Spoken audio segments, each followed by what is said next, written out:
Hi,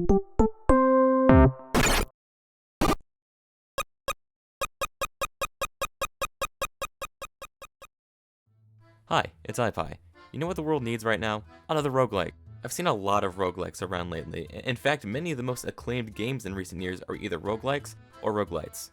Nothing but regenerating, endless, looping dungeons these games. And you know what? I'm tired of it. I'm not buying another roguelike, /lite, for as long as I... Where's my wallet?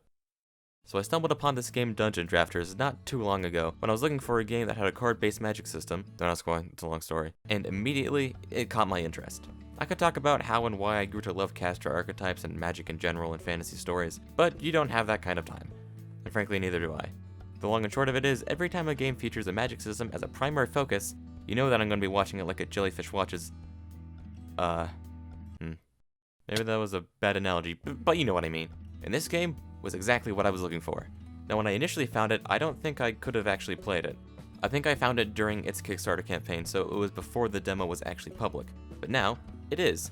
It's available now on itch.io, so I can get my grubby little pixelated hands on it to check it out for myself. It would probably be good to start out with the gameplay, since that's what drew me in initially. But it just now occurred to me that people might not know what a roguelite is, so I'll just quickly go over the basics. The rules of roguelike are as follows. Start game. Play game. Die. Get experience. Die more. Yep, that's it. That's the fundamental gameplay loop of roguelikes.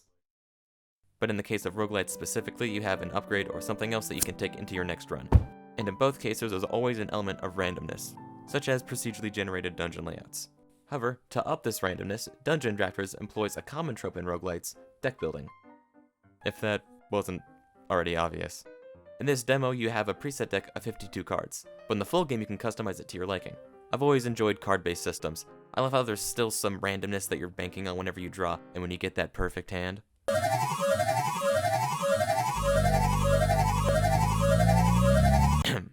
Sorry. Obviously, your spell cards are the core of the gameplay. You only have 3 actions you can make per turn, which includes moving and whacking your enemies with your Stick of Justice, so you're going to need to plan carefully. Each card has a description of what it will do, naturally, so the interesting part is synergizing the cards you have together for the most effective turn. To be honest, as much as I love strategy games, I've always been really bad at synergy. It's the core aspect of these games and I just can't ever get it right. Either way, the cards you have in this game can clearly be used for some crazy combos. I regret that immensely. Some stun enemies, some push them away, and others shoot a projectile that splits in a variety of different directions.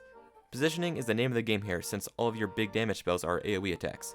So the most useful, and consequently my favorite, spells are the teleportation and movement spells like Relocate and Sharp Dash. Sharp Dash is particularly cool because it has a re-engage initiative, so you can zip pack for double damage or flee somewhere else to get out of your enemy's range.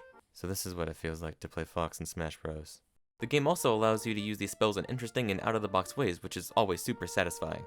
Like when I realized that, instead of being a coward and only warping myself or an enemy away, I can use Relocate and warp an enemy into a pit. Yeah, okay, I'm not doing that joke again. It opened my third eye and made me realize that the devs definitely wanted you to experiment with these spells, because honestly, why wouldn't they? A few of my particularly favorite spells are Polymorph, which can turn an object in the environment like a box or a barrel into a friendly slime, and Thunder Smite! Well, that was dramatic. But it's fitting because it's by far the strongest spell in the game. It teleports you to an enemy in your range and does 2 damage, which doesn't seem like a lot, but if it kills the enemy, you get to do it again for as long as you keep killing enemies. This definitely allows for some crazy combo chains, especially when most of the enemies don't even have that much health to begin with. You can definitely do a lot of different combo chains here with other spells as well, even if it's just a demo. It makes me really excited to see all the possibilities when the main game comes out. A few extra things that I think are interesting. I really enjoyed the music in this demo. It does something that I've seen a few games do that I really like. Every time you initiate a new battle, it changes from this normally somewhat calm, relaxing track of the overworld to a more intense variant. It's a neat touch that I always appreciate. The art style and effects are really nice as well. I like the magic flair that all the spells have, and your grimoire floating next to you is a really fun touch. I just like it a lot. The design of the playable character kind of reminds me of characters from Final Fantasy Tactics Advance as well. It in turn reminds me of my favorite line of dialogue from video game history.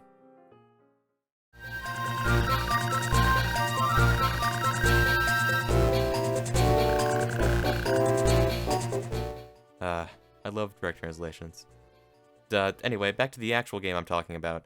I like this rabbit guy in the promotional art too, but unfortunately, he's not playable in the demo. Perhaps someday, my friend, we will at last have our destined meeting. The only negative things I could say so far are that it wasn't all clear to me that this platform sent you to the second floor and ended the demo, though honestly that could just be chalked up to me being a moron.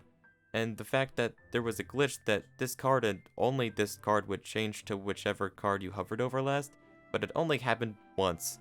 I ended up healing an enemy by accident because I forgot how the spell worked too. Oops. Could also be chalked up to me being a moron, honestly. And that's just about it. Frankly, there isn't too much to say about this game as of right now. It's still only a demo after all.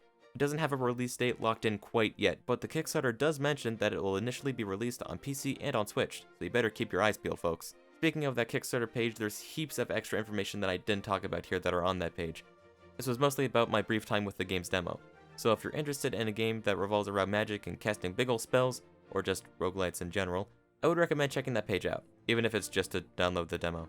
All in all, God, I had so much fun, and honestly made me really excited to see the variety of different cards in the final game and finding a way to absolutely destroy whatever these things are. What?